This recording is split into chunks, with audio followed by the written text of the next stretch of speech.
ธงก็ดีจักรยานเข้าวัดเสาธงดีว่าที่จะอ้อมบอกจักรยานแม่ไปเรื่อยๆไปคนนี้โอ้จะไหวกันเนาะ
นี่แกอยู่ตรงนี้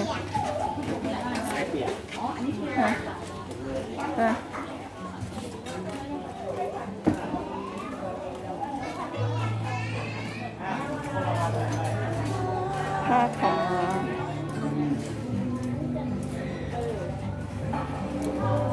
ม้า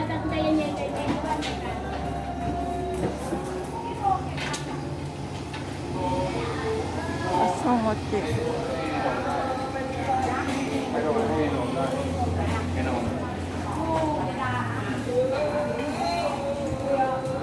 มีร้านดีฮะเดี๋ยวแปะ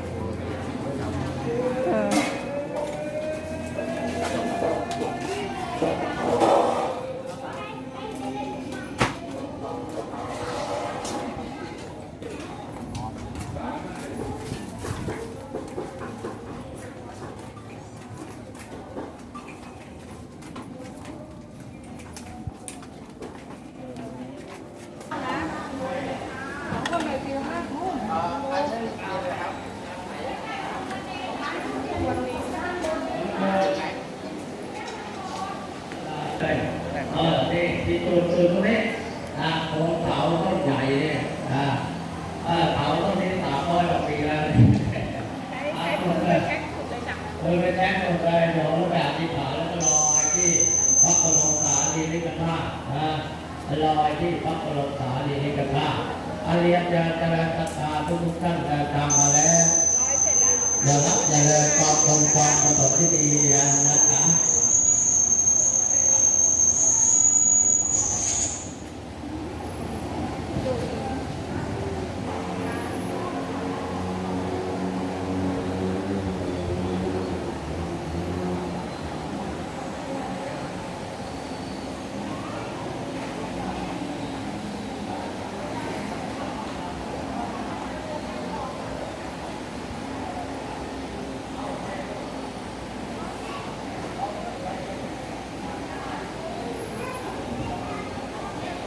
เลยนะใครยังไม่ปิดทองไหว้พระนะนั่งเรือปีแล้วเราก็ขึ้นจากวัดก็ทำบุญคนละแบงค์ดอกไม้ตู้เทียนทองหน้าโน้นทำตรงนี้ก็ได้ตรงโน้นก็ดีนะเข้าในโบสถ์ก็ได้นะเรียนเชิญเลยจ้านะก่อนจะไปบอกติดนี่ก่อนเท่เชิญในโบสถ์ไปนะ อารมณ์โดยช่วยกันในวันนี้การเรียนเชิญนะเอาไอ้หนูดอกไม้ทูบเทียนดอกหยิบมาด้วยหนูดอกไม้คนละกำนี่ทางนี้ก็มีดอกไม้แน่อันนี้อยู่ตรงนี้บ้างก็ได้หนูดอกไม้หยิบมาด้วยเดินตรงมาแล้วเลี้ยวซ้ายเข้าไปเลยนะโอ้มันโดนดอกเต็มแรงไว้นะลูกนะเอาไหว้พระหลุดพระโสดต้องเกิดก่อนในวันนี้อาเรียนเชิญเด็กที่ฟังชักวางในรัฐบาลดีโตดีน้องแดงคนสวยขโมยคนดีเอาน้องแดงมาวันนี้เพราะว่ารับหน้าวัดเขาเรียบร้อยเลยหวังเพื่อนสองเลยนะโอ้ยนะ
ขึ้นไว้เลยเก่งๆปัญญาเจ็บแหลมจนจะแก่ลองลงเลยกันในวันพักก็ได้ตรงไหนลูกมาพึ่งทำโลกาลปามีตาปาโลกาลปามีทั้งทำโลกาลปามีเพียงแล้วการทำบุญก่อนในวันนี้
กินอะไรแกกินอะไร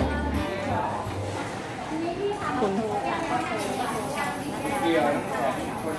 กินนี่เหรออ่ะยันมันบุเซ่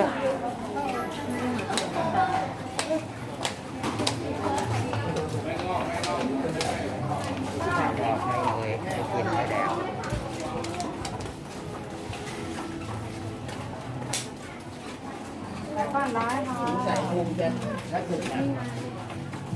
ผมให้กูหลังบ้านแล้วผมได้จ้ะใหม่เลยครับขนมเส้นมะพร้าวก่อนจ้ะ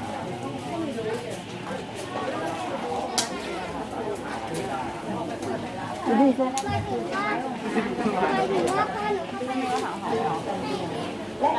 เดี๋ยวต้องรับไก่ย่างส่งพันน้ำนั่งได้จ้ารับอะไรไหมคะ อ๋ออันนี้สีดำทำไมมันไหม้ล่ะ พี่คิดให้ไหมตัดให้ไหมเอ้ยเอามันไกลมา เอาอะไรอีก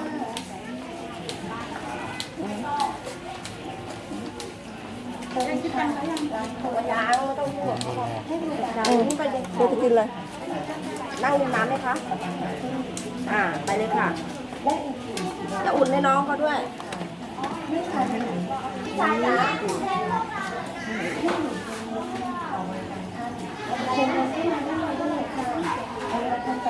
ไปเลยค่ะ รับเป็นอะไรคะ